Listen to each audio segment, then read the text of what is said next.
I come like a comet newborn, like the sun that rises at morning.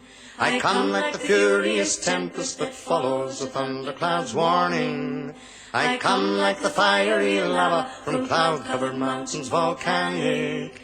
I come like a storm from the north that the oceans awake to in panic.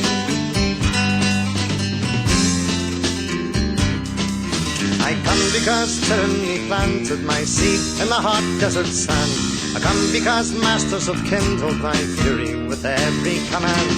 I come because man cannot murder the life-giving seed in his veins. I come because liberty cannot forever be fettered by chains. I come because tyrants imagine that mankind is only the throne. I come because peace has been nourished by bullets and cannon alone. I come because one world is two and we face one another with rage. I come because guards have been posted to keep out the hope of the age.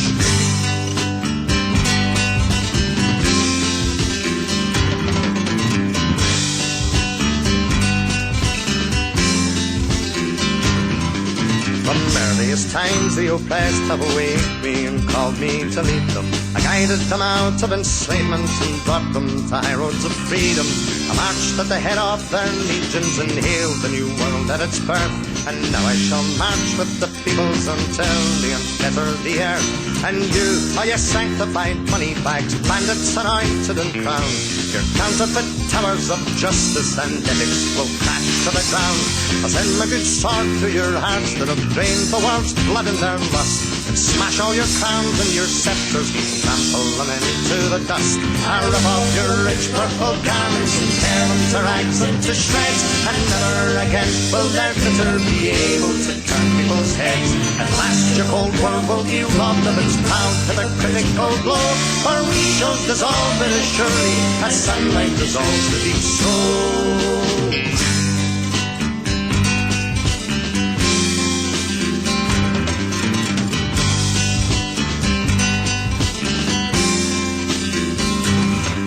I'll break down your cobweb morality, shatter the old chain of lies, and catch all your black-hooded preachers and choke them as though they were flies. I'll put a quick end to your heavens, your gods that are deaf to all prayers.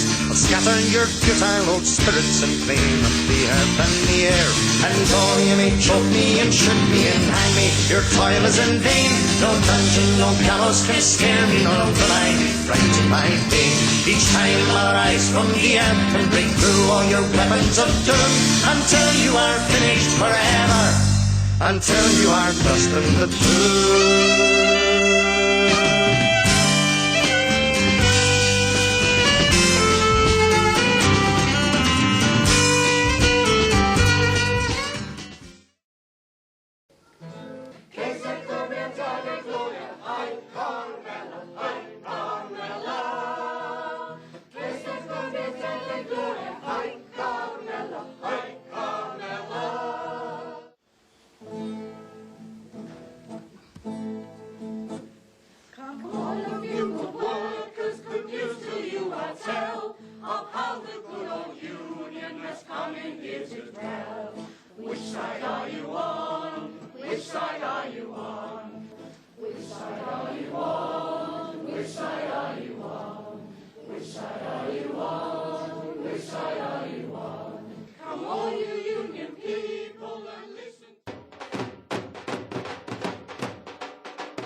The leaders and the nation's cheering as they come to the first fence, the one they've all been dreading. It's the Jeremy Paxman chair, and they've made it. And the gap between the first four and the rest of the field is widening as they come into the straight. But what's this? Tony Blair seems to be turning on council taxes. No, he's leading by a head, in spite of the Countryside Alliance's efforts to unseat him.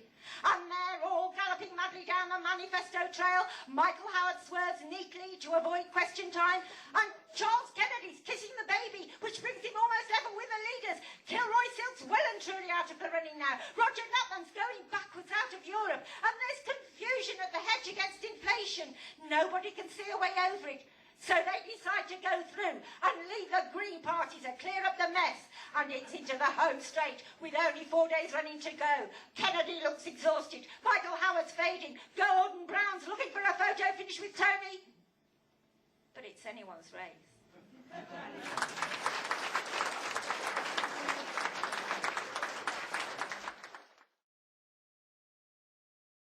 Can I say how pleased I am to be here, bring you my May Day greetings. And although I've stood down very recently as the President of the National Pensioners Convention, I know, because my Vice President's here, that I bring you the May Day greetings of all the National Pensioners Convention. And it's lovely to be here, isn't it? Yes. I'm just checking that somebody's out there. My name's Rod, and I always say the same things to start with because it makes me feel at ease. I apologise for my name, it isn't my fault.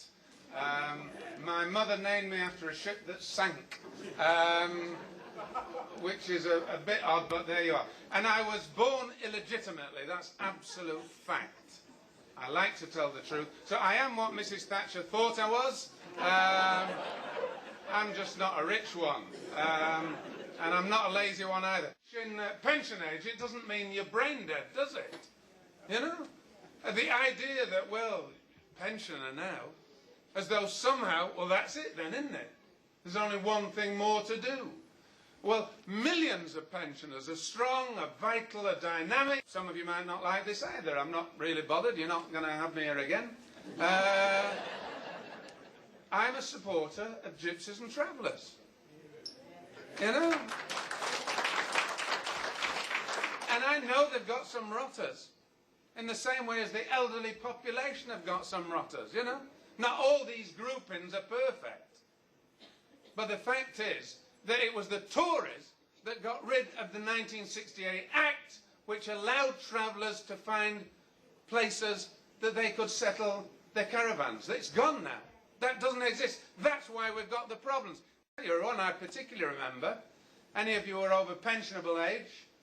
And if you're not, when you get there, you'll remember it was the Tories that broke the link between pensions and average earnings. And if that hadn't been broken, all pensioners would be about £30 a week better off.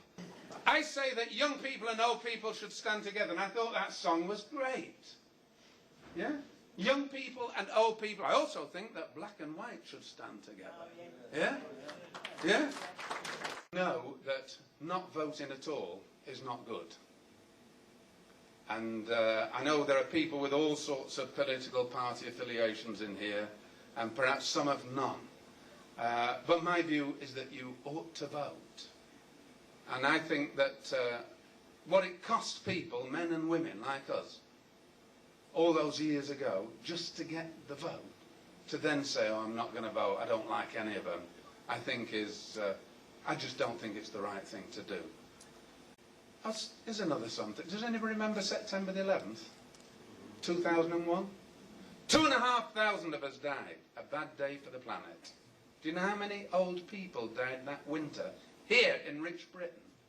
22,000 died of cold-related illnesses, and nobody so much as hiccuped.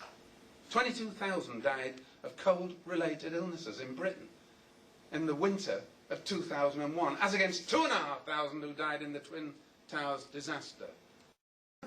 We all want to be old. If there's a 17-year-old in here and I ask him or her, when do you want to die? They don't say a week next Thursday. Everybody wants to be old. Everybody wants to be happy. And one way of doing it is looking at today's pensioner issues, if you're a younger person, and say, do I want at least that when I grow old?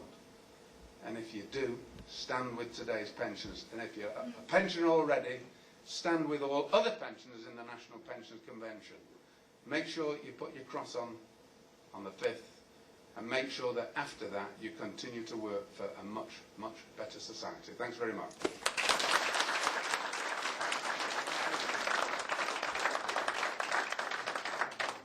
And identifying racism as a scourge to the working class, and a scourge to trade unionism, and a scourge to any form of solidarity. only once in the last 100 years, when we were defeating fascism and the continued and necessary fight to defeat fascism, not just in the history books when it's portrayed as a victory over Germany, when in reality it should be portrayed as a continuing fight then, both in Europe, in this country and worldwide. And the fascist ideology have not died, and we must continue to work to destroy it. But all of you know very clearly, a number of reports has highlighted that there were no weapons of mass destruction, and Iraq has no links with Al-Qaeda group, and whosoever were caught in relation to the September 11 event which took place in America, out of 20 convicts, 14 were from Saudi Arabia. And these are the facts which are very clear. And the criteria which was actually created as a result of the historical background, the way the war was created perhaps is based on other facts. The other facts in the name of what you call is imposing new world order, or what you call is imperialist globalization. Really need to be very clear the way the agenda of war and the globalizations are like twin sisters. It's not isolated from one another. Let us say that Iraq has been occupied and based on unjust war, based on lies, and what right got the Americans and the UK imperialists to sell the economy of Iraq to the private contractors?